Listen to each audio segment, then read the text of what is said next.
morning everybody and welcome to my YouTube channel. My name is Crystal. If you like my videos, please smash that like button. Please do subscribe. It's Thursday morning here in Rochester, United Kingdom. Good morning. The weather is now rainy, so we've started to get some rain. It's a bit cooler, but it feels warm in this flat. I know it's cooler outside because people are wearing raincoats and coats, but inside this building it is still quite hot. So good morning. Alexa, good morning. Good morning. On this day in the year 565, a monk by the name of St. Columba made the first recorded sighting of the Loch Ness Monster. Many others have since claimed to have spotted it, but Nessie remains safely hidden away. Alexa, what's the time, please? Good morning, Crystal. It's 8:25 a.m. Alexa, what's the date today? Today is Thursday, the 22nd of August. Alexa, what's the weather like? Currently, in Rochester it's 17 degrees Celsius with showers. Today, you can expect cloudy skies, with a high of 19 degrees and a low of 16 degrees. Alexa, can you tell me a joke? Knock knock. Who's there? Doctor. Doctor who? Exactly. How could you tell? Alexa, whose birthday is it today? Today's famous birthdays include British singer and songwriter Dua Lipa, American actress and comedian Kristen Wiig, English actor Richard Armitage, British actor Naomi Ackie, and American-born Canadian actor Callum Fiore. Right, as I said, good morning everyone. It's Thursday morning. We have a notification from Alexa saying that rain is possible. Well, we've already had some rain. I went downstairs just now to take the rubbish out and I could see it been raining outside. So my last video yesterday was taking Max outside for a walk, and that's what I did. I took him outside for a walk, and I came back home, and I just concentrated on me rather than what's going on outside and what's going on everywhere else. I concentrated on myself, and I just shut myself out from what was going on outside. It feels strange. It does feel strange. I live by myself. It gets monotonous. It gets boring. Sometimes it's lonely. But then I remember the past boyfriends I've had and the past relationships, and I think, well, would I rather be on my own, being able to do what I want to do, or do I want to be pushed around again? And then I think, right, well, you know, sometimes it's better to be alone. Sometimes it is actually better. The trouble with this place, the whole area is extremely noisy. It's full of kids, it's full of loud noises. There's builders continuously working on something, whether it's down the bottom of the road, up the top of the road, you've got landscapers. It's just continually noisy. And you just have to just get on with it. When I first moved in, I was living on a construction site 7 days a week because the builders were working on a Sunday as well, right opposite my block of flats. They were working 7 days a week with continuous noise. Nobody wants that. Nobody. But that's what happened.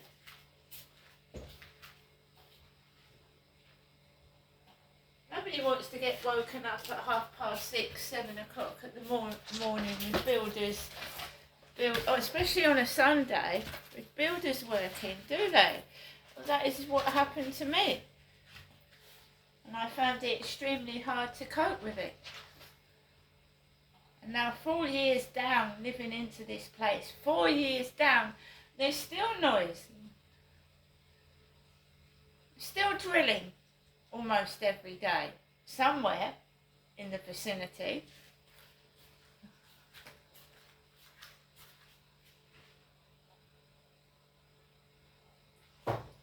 So, I came back from walking Max. I've had stressful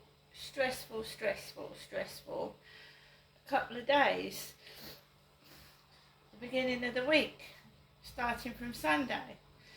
And I'm just cutting myself out of it, and I'm relaxing and taking no notice of it, because it's just going to make me feel ill and stressed. And that's exactly what some people want. They want you to feel ill and stressed and then get carted off in an ambulance. And I'm not being fiddled around at the Medway Maritime Hospital like my dad was, just for entertainment purposes. I'm not being carted off to the hospital because they've let off some foul smell and I've nearly fainted. They play about with you in the hospital. You're just a toy they play with. I've had enough bad experiences at the Medway Maritime Hospital over the years, mainly to do with teeth pain and being anemic. I've had enough of it.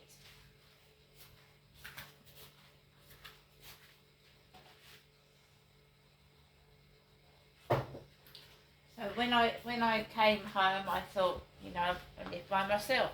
What shall I do? Shall I listen to the radio? Shall I watch television? Shall I do a bit of cleaning? Shall I write some more poetry? Because I've got a poetry site full of poems, right? And they're just trying to distract me from the real truth, right? It's trying, you know, when I pick up a library book, right, this one's due back. This one here I've been reminded about. They don't want I've got these other books I've got at least 2 or 3 weeks to read them. Went to renew my library books the other day, and someone has reserved this book. And this book is the Dales Detective Series, Date with Poison. Julia Chapman. Spring is in the air in Bruncliffe, but not everyone is filled with the joys of the season. Samson O'Brien of the Dales Detective Agency is being questioned by the police about a murder. Right, so somebody wants to read this book and they must have only 1 copy of it. So I've got to go to the library and just take this book back. Again. The other time it was about dead bodies. This time it's a book about poisonings.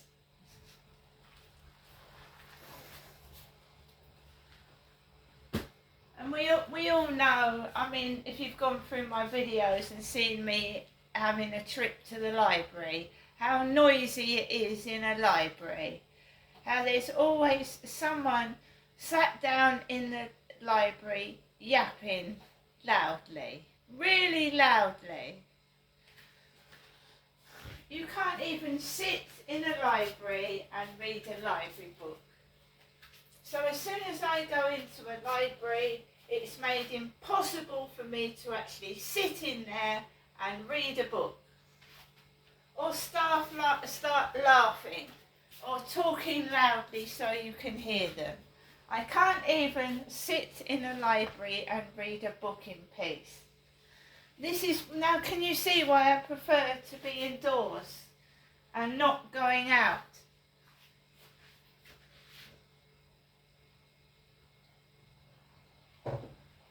Can't even sit in a library in peace. Can't be left alone in a library. Years ago in the old-fashioned libraries, they used to tell you to leave if you were noisy, or shh. Now you can do what you bloody like. Bring your McDonald's in there. Go and eat a full-blown meal in there. The staff are too busy talking to each other than bothering to see what's going on. Right? That's the way the world is today.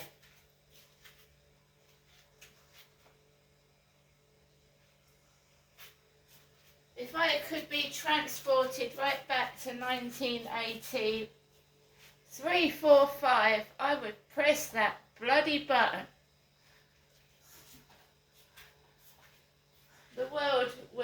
The music was better.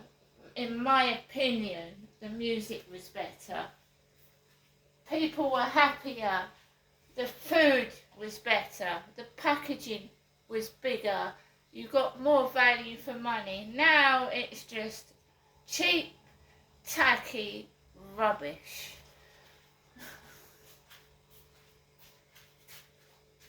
The clothes were made better, weren't they? The t-shirts weren't thin, so that when you went out and knocked your t-shirt or something, it didn't, like today, split. And people were happier, and the music was better, in my opinion. Now, you get up in the morning, oh my God, I don't want to go outside my door, I don't. It's a concrete fucking jungle. It's just massive blocks of flats and no fucking greenery and no oxygen, no air to breathe. A blast of carbon monoxide fumes from exhaust pipes. We're overpopulated, overcrowded, the fucking global warming. I mean, it makes me laugh, right? They're building flats upon flats upon flats upon flats down here, taking away all the greenery, chopping down the trees, and then they fake gardens, you know, with these plants. They go to garden centres and then do this fakery, little fake gardens, making up for chopping down hundreds and hundreds of trees. A couple of potted plants and trees from a garden centre. I mean, really?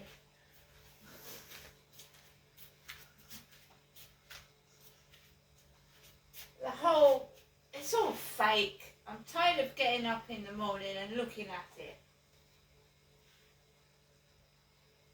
Trying to distract me and try and stop me from seeing their bullshit every day. I'm not a baby, I'm not a child. I don't need to see people dressed up in funny clothing, stupid number plates. You can see it's fake. And they try and pull the wool over my eyes, distract me with bullshit, and I can see through their crap.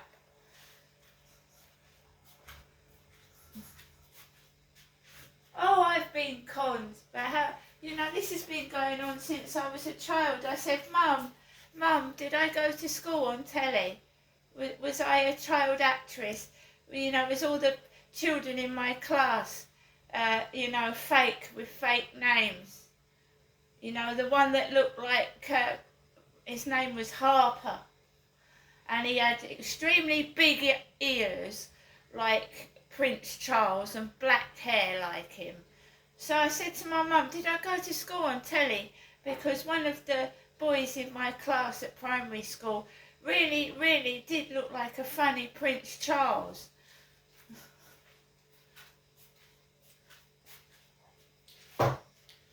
And Mum, who's done this to me? Who's done this to me? I'm living in poverty.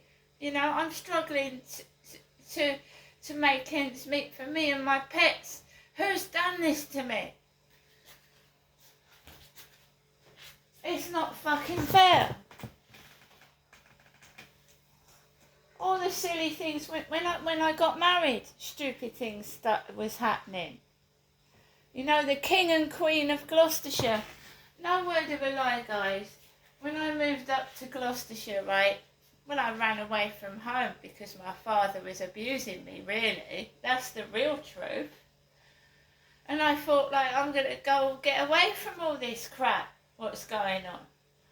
And when I went to Gloucestershire, it was worse. It was all to do with mental illness up there.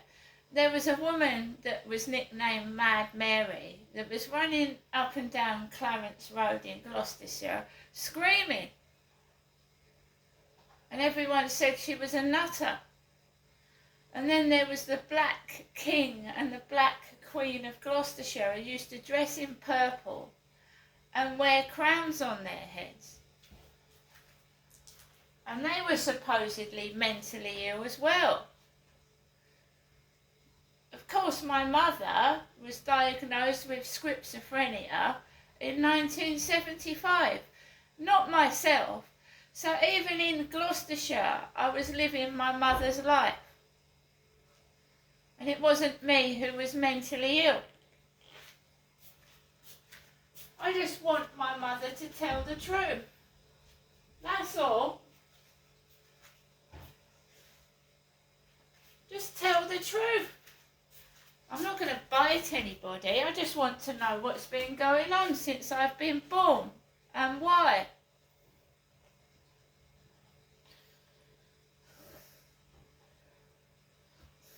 So I've told you what my sister went through. They did it to my sister as well. They dressed my sister up in my mother's clothes.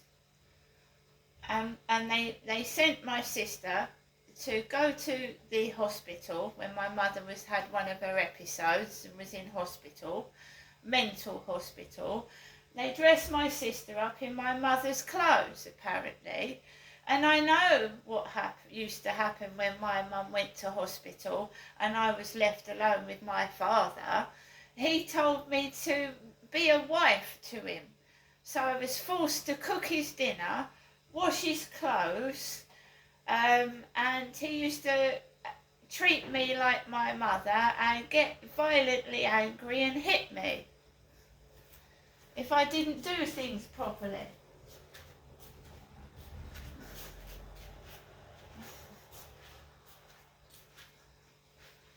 So I had a decent conversation with my mum a couple of days ago. I said, you know, if my dad was doing it to me, Mum, I mean, surely he was doing it to my sister as well. And she went, oh, I don't know, I don't think so. I said, well, you didn't know he was doing it to me, did you? No. No, she said. I said, well, it must have happened to Amanda. It must have. Because my sister was pregnant when she was 15. And I know when I go through Rosemary and Fred West's the videos on YouTube that Fred West used to sleep with his 8-year-old daughter, and he got his own daughter pregnant. So we just don't know, do we? None of us knows it. Well, I was up in Gloucestershire for 22 years, and I didn't see my sister from the age of 10. But as Anne-Marie West says, you know, you've got your own life. You care about your siblings, but you've got your own life. So I was worried about my sister when I left home at 18. I was. She was nearly 11 when I left home. Amanda was. But it's why the school never picked anything up. The doctors. I have not got a clue, because when I was 16, I told a doctor I was trying to save my sister from the same fate as myself. And the black doctor said to me, oh, you must have done something to make your father do it to you. And I never trusted a doctor again. Never. And I can't blame myself for not being able to save my sister, because I went to a doctor and told them, and it was all covered up. Doctors, police, all covered up. And we just want to know why. Why was my dad so important that they covered it up and hid it under the carpet?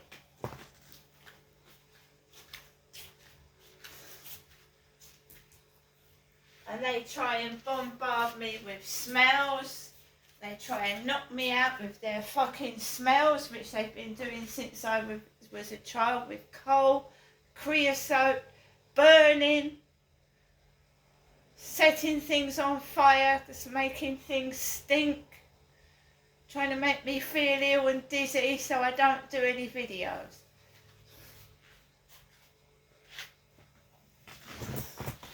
Because somebody is obviously a coward, and it certainly isn't me. See you later.